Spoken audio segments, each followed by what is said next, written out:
je vais y aller, puisque de toutes les façons, il n'a jamais été dans mes intentions de me soustraire à l'action de justice si les autorités judiciaires pensaient que j'avais à être interpellé par la justice. Il n'a jamais été dans mes intentions de me soustraire à quelque action de la justice que ce soit. Donc, je me rendrai bien à cette convocation. Et vous ne craignez pas d'être arrêté? Écoutez, dans ce pays, tout est possible.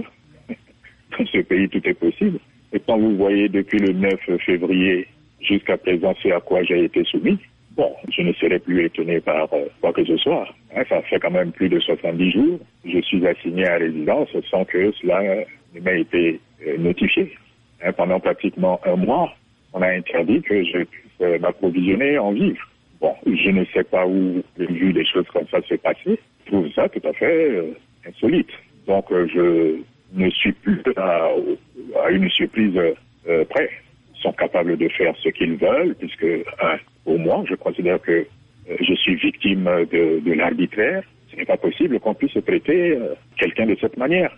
Au point où, à un moment, j'ai même, ma famille a même contacté la Croix-Rouge internationale à Genève, qui a contacté celle de Kinshasa et qui a transmis les instructions ici à Brazzaville. Et la Croix-Rouge n'a jamais pu obtenir l'autorisation de me rendre visite pour m'approvisionner en vivres.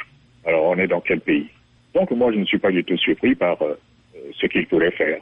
Je ne suis pas du tout surpris. Et selon vous, comment cette affaire va finir? Je n'en sais rien. Ça sera selon le bon plaisir de ceux qui dirigent ce pays. Puisqu'ils peuvent vous embastiller comme ça. Ils peuvent vous mettre en résidence surveillée sans tenir compte des règles. Ils peuvent vous imposer des comportements, des traitements dégradants.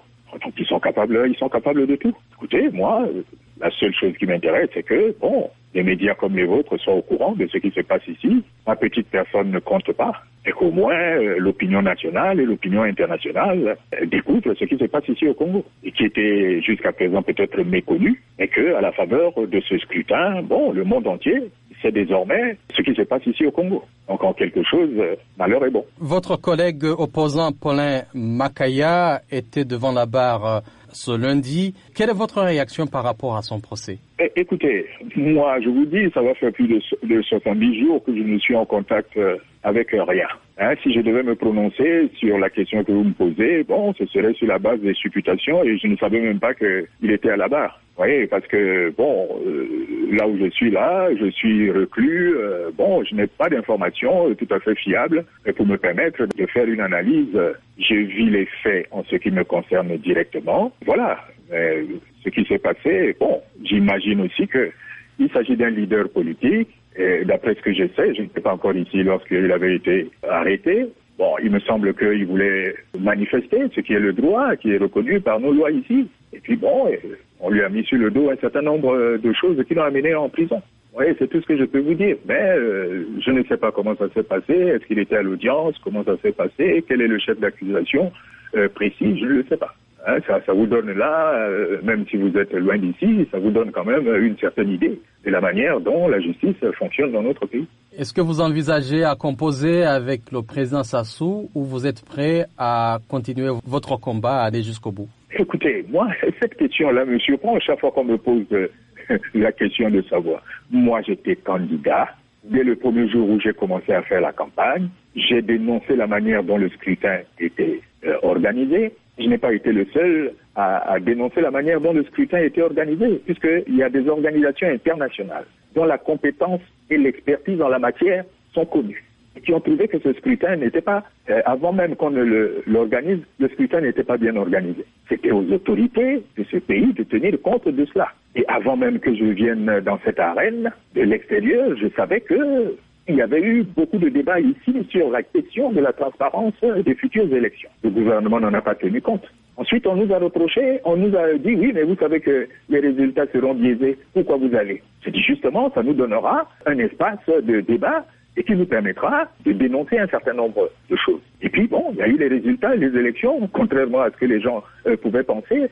Les élections ont été, même pour quelqu'un comme moi, qui s'est présenté en indépendant, qui n'avait pas d'appareil, on a réussi aujourd'hui à démontrer à la face du monde que, bon, le Congo, en ce qui concerne les élections, ça se passe comme ça s'est passé. Donc je n'ai pas besoin, moi, de faire une démonstration outre mesure que ce scrutin était un scrutin biaisé. Alors pourquoi on attend de moi que je reconnaisse les résultats? Moi, je ne reconnais pas les résultats. Si on pense que quelqu'un a gagné les élections, il a gagné les élections, il a formé son gouvernement, mais où est mon problème? Pourquoi on veut absolument que moi je reconnaisse? Moi, ma conviction est telle que ce scrutin n'a pas été organisé dans les meilleures conditions. Bon, maintenant, si on veut me tuer pour ça, alors ils n'ont qu'à le faire. Et personne ne m'obligera à reconnaître des résultats qu'ils ne me conviennent pas. Je l'ai suffisamment dit. Bon, maintenant, est-ce que le fait de dire qu'on n'est pas d'accord avec les résultats d'une élection, bon, ça c'est quoi? Je comprends rien dans cette affaire. Je comprends rien. Moi, je suis un candidat qui estime que, bon, il devait y avoir un deuxième tour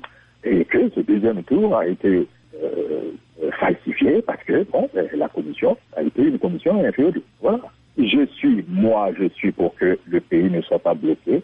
On ne doit pas résoudre ce problème à travers une solution individualisée de Mokoko. Le pays est bloqué, le pays connaît une crise multidimensionnelle, la crise post-électorale est venue s'y ajouter. Alors, si on est des hommes de bonne volonté, si on aime ce pays, alors il faut faire un dialogue inclusif où nous allons mettre tous ces problèmes-là sur la table pour regarder l'avenir de notre pays avec confiance. Moi, je ne suis pas un battant-guerre comme on veut me présenter aux yeux de l'opinion. Mais m'obliger à reconnaître les résultats qui ne m'ont pas convaincu, ça, je ne le ferai pas. Ce n'est pas un bras de fer, c'est une attitude, machin. Moi, je n'empêche pas les gens de gouverner. Je n'empêche personne de gouverner. Mais écoutez, qu'on me place dans cette situation, quand même, vous voyez quand même que ce n'est pas possible. Ce n'est pas possible, c'est pas la contrainte qu'on va me faire accepter des résultats que j'ai rejetés depuis le premier jour. On va peut-être me contraindre physiquement, oui, peut-être. En me restreignant mes droits, peut-être. Et psychologiquement et moralement, bon, on va pas me contraindre. C'est pas possible, quand même. Oui, je veux bien garder mon calme et tout ça, mais quand on est en face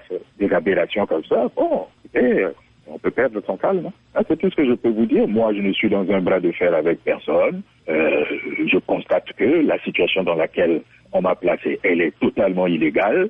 Hein, c'est une volonté de puissance pour écraser un individu. Bon, ils n'ont qu'à pousser leur logique jusqu'au bout. Ce n'est pas en me mettant dans cette situation-là qu'on va arranger les graves problèmes de ce pays. Moi, la seule arme, je suis dans une situation où je suis le plus faible. Bon, ma seule arme, c'est de tenir l'opinion, tant nationale qu'internationale, au courant de ce qui se passe. Maintenant, les conséquences, je ne suis rien du tout en face de la machine qu'on veut déployer contre moi. Si vous voyez le nombre de personnes qu'il y a autour de ma résidence, bon, vous serez étonné. Je ne suis pas le plus grand criminel de l'univers pour qu'on déploie toute une force comme ça. Voilà. Non, à la limite, c'est insupportable, quoi. Inacceptable.